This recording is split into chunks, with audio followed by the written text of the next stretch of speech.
Assalamualaikum warahmatullahi wabarakatuh. Perkenalkan, kami dari kelompok 3 akan mempresentasikan materi kami yang bertemakan e-commerce elektronik.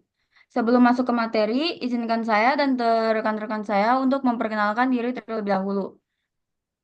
Di sini ada pembagian peran dalam tim.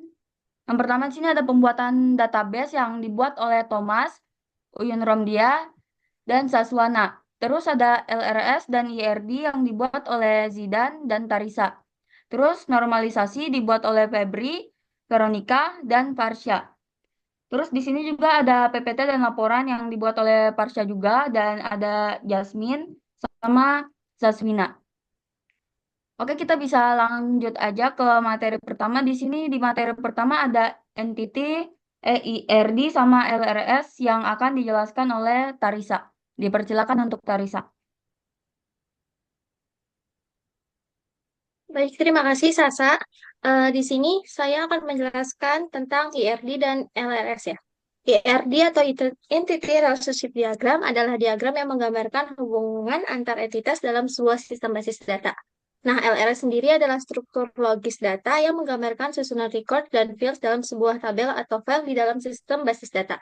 Nah, untuk IRD dan LRS dalam sistem marketplace ini menggambarkan hubungan antar entitas utama dalam proses transaksi, mulai dari pemesanan produk hingga pengiriman barang kepada pelanggan. Nah, berikut adalah entitas atau tabel-tabel yang ada dalam database kami. Nah, yang pertama itu ada tabel pelanggan yang berfungsi untuk menyimpan informasi data konsumen yang melakukan pembelian di marketplace. Nah, di tabel pelanggan ini ada 5 atribut, yaitu ID pelanggan, nama pelanggan, email, nomor HP, dan alamat.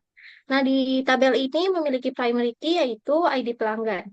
Yang kedua, ada tabel produk yang gunanya untuk berisi informasi untuk seluruh produk yang tersedia di marketplace. Nah, untuk tabel produk sendiri memiliki 5 atribut, yaitu ID produk, nama produk, harga, stok, dan ID jenis produk. Nah, di sini memiliki primary key, yaitu ID produk, dan foreign key, yaitu ID jenis produk.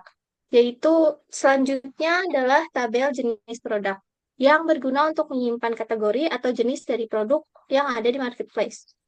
Nah, jenis produk ini memiliki 2 atribut, yaitu ID jenis produk dan nama jenis, di mana memiliki primary key, yaitu ID jenis produk yang berelasi dengan tabel produk. Terus selanjutnya ada tabel pesanan yang berguna untuk mewakili transaksi pembelian yang dilakukan oleh pelanggan terhadap satu atau beberapa produk. Di tabel pesanan ini ada beberapa atribut, yaitu ID pesanan, ID pelanggan, ID produk, quantity, subtotal, ongkir, total, alamat pengiriman, dan tanggal pesanan. Nah, dalam tabel pesanan ini memiliki primary key, yaitu ID pesanan. Foreign key-nya itu ada ID pelanggan yang berelasi dengan tabel pelanggan. Dan foreign key yang selanjutnya yaitu ID produk yang berelasi dengan tabel produk. Selanjutnya akan dijelaskan oleh Zidan. Baik, saya akan melanjutkan penjelasan yang tadi. Sekarang masuk ke tabel pembayaran. Di sini tabel pembayaran ada atributnya ada ID pembayaran itu sebagai primary key, lalu ada foto pembayaran, ada tanggal pembayaran, ID pesanan sebagai primary key, lalu ada kode FA atau virtual account itu sebagai foreign key juga. Lalu memiliki relasi dengan tabel metode pembayaran. Di situ ada atribut kode virtual account yang tadi yang di atas itu sebagai primary key di tabel metode pembayaran, lalu ada nama metode. Lalu diteruskan ke pengiriman. Nah, di sini di pengiriman memiliki juga resi sebagai primary key, lalu ada tanggal pengiriman, ID JP sebagai foreign key, lalu ada ID pembayaran. Nah, di pengiriman ini memiliki status pengiriman, di mana itu ada ID JP, jenis pengiriman, nama JP, dan nomor telepon FK. Lalu dilanjutkan ke jenis pengiriman. Di sini tuh ada ID status, resi, sama waktu update. Lalu di sini juga akan saya jelaskan juga untuk bagian LS ya.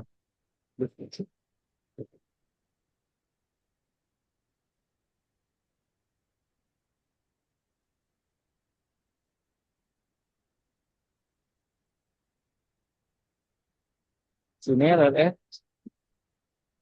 dalam struktur matematika ini berdasarkan logika record struktur dimulai dari tabel pelanggan yang menyimpan data konsumen seperti nama dan halaman. Lalu terhubung ke tabel besaran mencatat transaksi pembeli, memakai produk, jumlah, hampir, total, dan alamat penerima.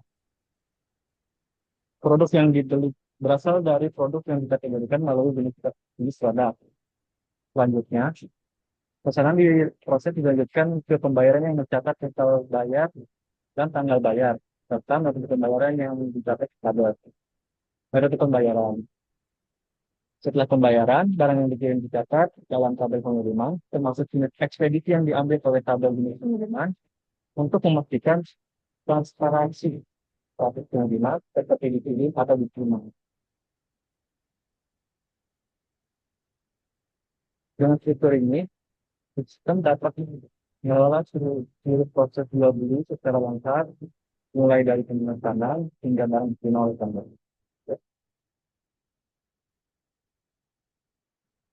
Oke, baik. Terima kasih untuk Tarisa dan Zidan. Selanjutnya di sini, oh ya, sebelum masuk ke skema transaksi, Tarisa akan kembali menjelaskan kardinalitas dari IRD-nya. Dipersilakan untuk Tarisa.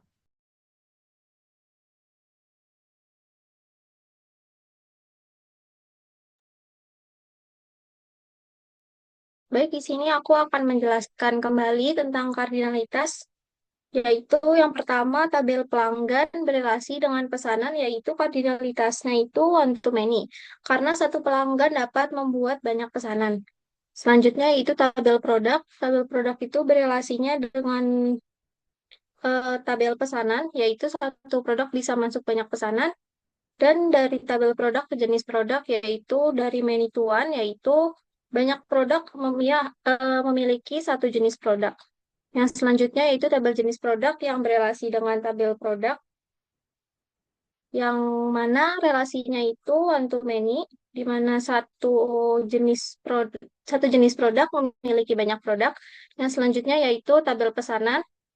Tabel pesanan ini berelasi dengan tabel pembayaran, di mana relasinya yaitu one to one, yaitu satu pesanan dibayar oleh satu pembayaran. Yang selanjutnya yaitu tabel pembayaran yang berelasi dengan tabel pesanan, seperti yang tadi ya. Jadi satu metode pembayaran bisa digunakan untuk satu pesanan, dan yang selanjutnya relasinya dengan tabel metode pembayaran, yaitu satu metode pembayaran bisa digunakan di banyak pembayaran. Terus yang selanjutnya tabel metode pembayaran ini berelasi dengan tabel pembayaran, di mana metode pembayaran digunakan dalam banyak pembayaran. Terus yang selanjutnya ada tabel pengiriman, di mana tabel pengiriman ini berelasi dengan pembayaran, yaitu one to one, di mana satu pembayaran itu memiliki satu pengiriman, dan berelasi dengan tabel jenis pengiriman, di mana relasinya itu one to one, yaitu satu pengiriman mempunyai satu jenis pengiriman. Terus selanjutnya yaitu tabel jenis pengiriman yang berelasi dengan tabel pengiriman, di mana satu pengiriman memiliki satu jenis pengiriman. Terus berelasi juga dengan transaksi ya. Jadi satu jenis pengiriman itu bisa digunakan oleh banyak transaksi. Yang selanjutnya yaitu tabel status pengiriman. Ini berelasi dengan pengiriman, yaitu satu pengiriman bisa memiliki beberapa status pengiriman. Sekian. Oke, baik. Untuk Tarisa dan Zidan, kita langsung ke slide selanjutnya saja. Slide selanjutnya. Oke, di sini ada skema transaksi yang akan dijelaskan oleh Jasmine. Dipersilakan untuk Jasmine. Oke, terima kasih Sasa. Di sini saya akan menjelaskan penjelasan alur skema transaksi, yaitu yang pertama pelanggan melakukan pemesanan produk, data pesanan dicatat dalam tabel pesanan berisi informasi seperti produk yang dipesan, jumlah alamat pengiriman, dan total biaya. Lalu setiap pesanan hanya memiliki satu transaksi pembayaran dicatat dalam tabel pembayaran yang menyimpan nominal pembayaran dan tanggalnya. Setiap pembayaran dilakukan melalui salah satu metode pembayaran, dihubungkan ke tabel metode pembayaran melalui atribut kode FA. Setelah pembayaran dikonfirmasi berhasil, sistem memproses pengiriman barang. Informasi ini disimpan di tabel pengiriman. Setiap pengiriman menggunakan salah satu jenis layanan ekspedisi tercatat di tabel jenis pengiriman menggunakan kolom ID jenis pengiriman. Setiap resi pengiriman memiliki status yang terus diperbarui, dicatat dalam tabel status pengiriman untuk melacak posisi dan keadaan barang. Terima kasih. Oke, baik. Terima kasih untuk Jasmine. Selanjutnya di sini ada hasil query yang akan dijelaskan oleh rekan-rekan saya yaitu Thomas, Farsha, Saswana, dan Saswina. Dipersilakan untuk slide pertama yaitu Thomas.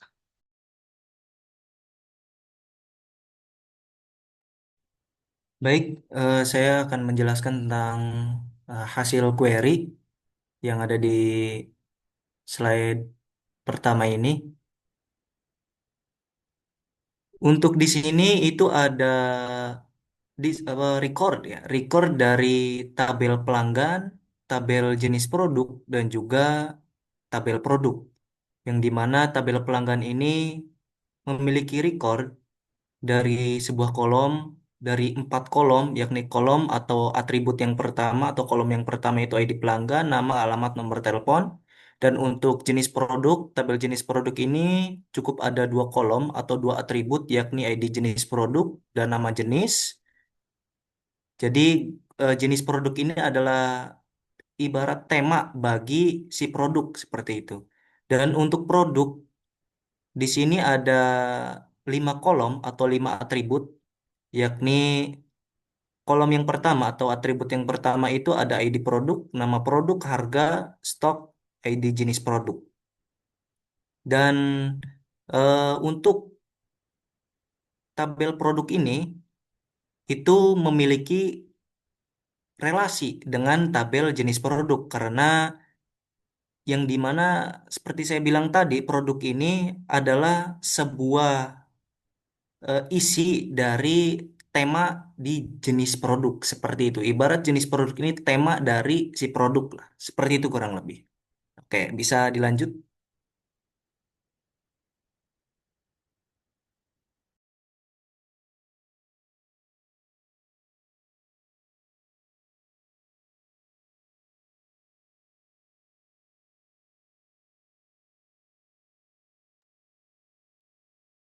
Baik, di sini saya akan menjelaskan hasil query dari tabel pesanan, tabel metode pembayaran, dan tabel pembayaran. Di tabel pesanan ini terdapat 9 kolom. Ada ID pesanan, ID pelanggan, ID produk, quantity, subtotal, ongkir, total, alamat pengiriman, tanggal pesanan. Di sini tabel pesanan di mana kita bisa melihat detail transaksi pelanggan termasuk alamat dan total dari penjualan. Kemudian di metode pembayaran di sini ada 2 kolom, ada kode VA dan nama kode. Di sini berisi daftar metode pembayaran yang tersedia. Kemudian yang terakhir ada tabel pembayaran. Tabel pembayaran ini ada 5 kolom, ada ID pembayaran, ID pesanan, total pembayaran, kode VA, dan tanggal pembayaran. Yang di sini tabel pembayaran ini yang merekam detail pembayaran yang telah dilakukan oleh pelanggan. Sudah lanjut. Baik, di sini saya akan menjelaskan tabel jenis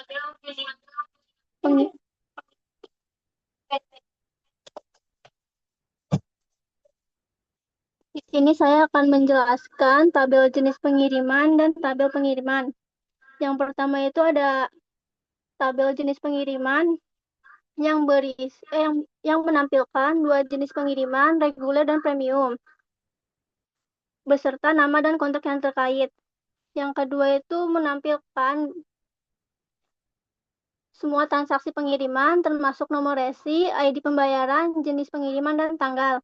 Kedua tabel ini berhubungan melalui kolom ID jenis pengiriman yang menunjukkan relasi antara transaksi pengiriman dengan jenis layanan yang digunakan.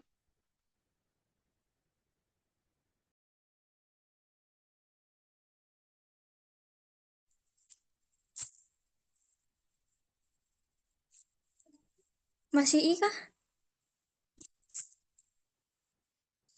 Baik, pada slide ini saya akan menjelaskan mengenai hasil query dari tabel status pengiriman yang ada pada database marketplace.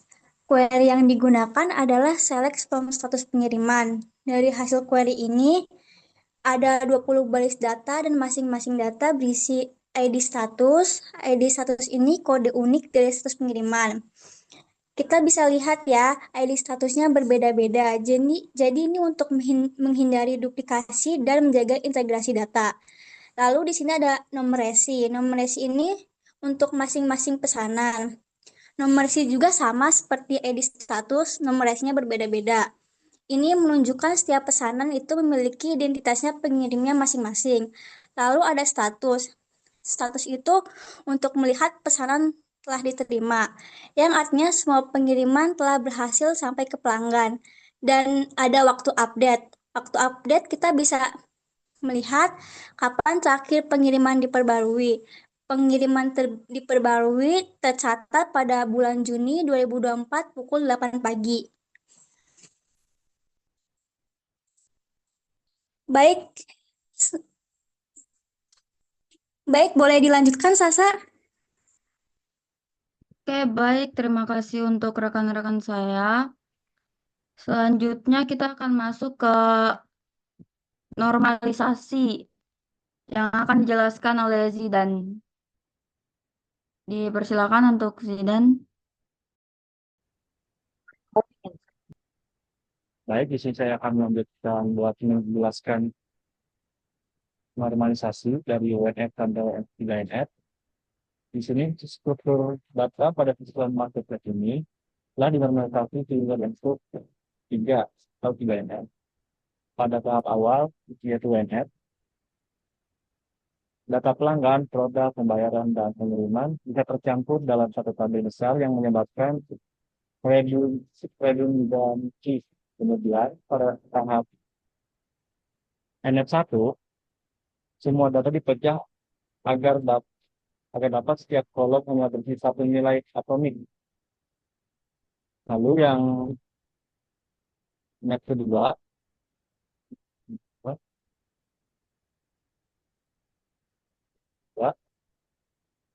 setiap atribut non-fungsi dibuat agar tergantung sepenuhnya pada final case. Nanti mesin tabel seperti data produk ketika ketemu dat tergantung sekalian. Lalu kita dilakukan pemisahan terhadap atribut yang digantung secara positif seperti nama metode pembayaran yang dipisah ke tabel metode pembayaran dan jenis pengiriman dipisah ke tabel jenis pengiriman. Dengan demikian, struktur ini kini sudah optimal, bebas redundansi, dan sesuai prinsip normalisasi. Sekian, terima.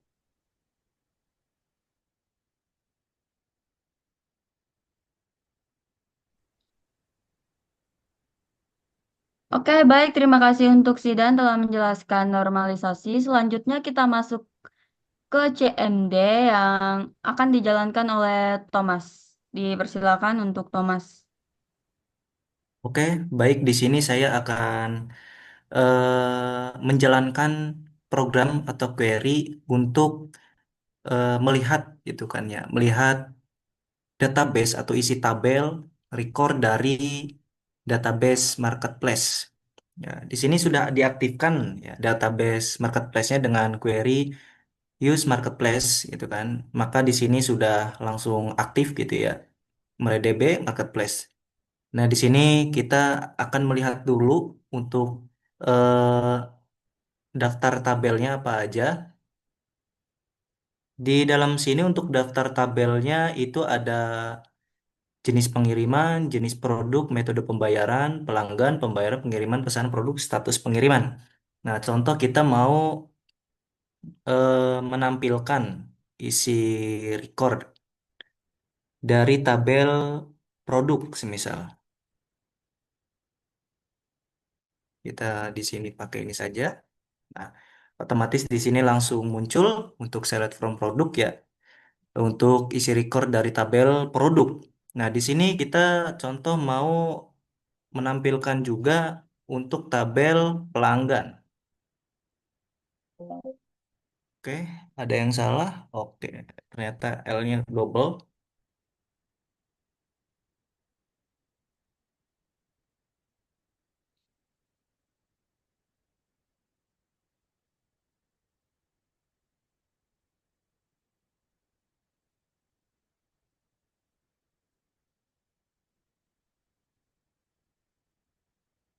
Nah, di sini udah tampil pelanggan. Terus kita juga semisal mau select from tabel pesanan. Nah, di sini muncul ini kegedean. Kita kecilkan saja ya, biar kelihatan. Nah, seperti ini. Di sini kita akan joinkan. Kita akan melihat nama pelanggan, terus total harga si pelanggan itu beli barang gitu kan. Ngelihat kuantitinya juga, terus ngelihat ongkirnya juga gitu kan ya. Terus tanggal pesanan dan alamat pengiriman mungkin ya kita pakai juga. Oke. Di sini kita memanggil tabel yang pertama dulu, yakni tabel pelanggan, nama. Terus kita akan memanggil tabel pesanan terlebih dahulu dengan atribut quantity dulu kali ya. Nah, terus di sini pesanan lagi dengan atribut ongkir.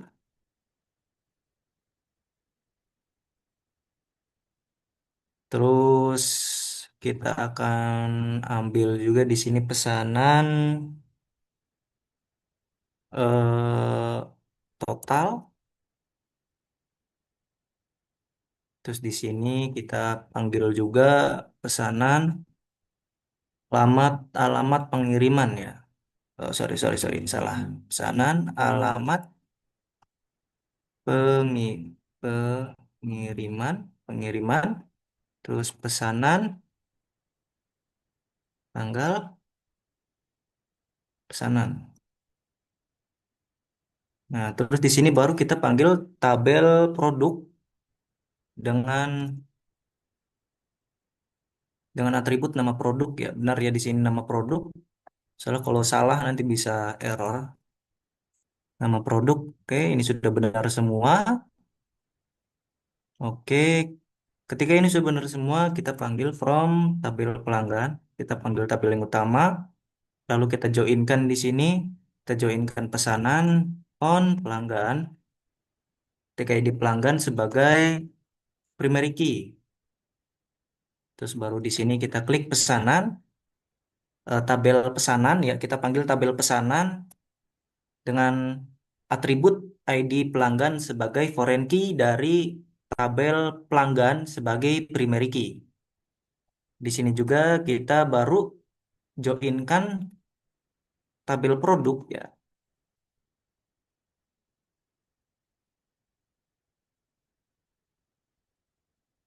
Tabel produk kita jadikan produk juga menggunakan ID produk,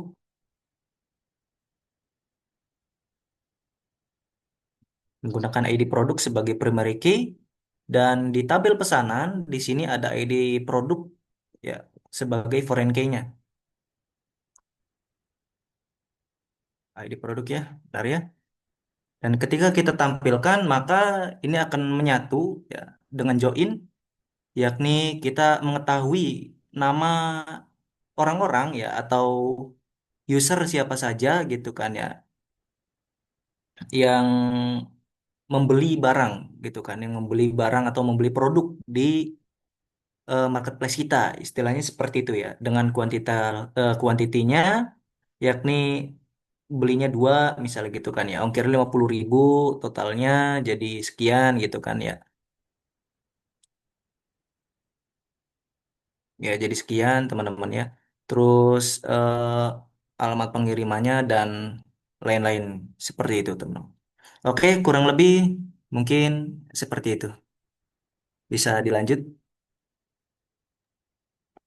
Oke, baik. Terima kasih untuk Thomas. Itu sangat jelas ya. Baik, kita bisa langsung tutup aja ya, teman-teman. Kebetulan waktunya udah mepet. Jadi saya ucapkan asa, saya akhiri dengan ucapan salam. Wassalamualaikum warahmatullahi wabarakatuh. Waalaikumsalam. Oke, baik. Terima kasih ya.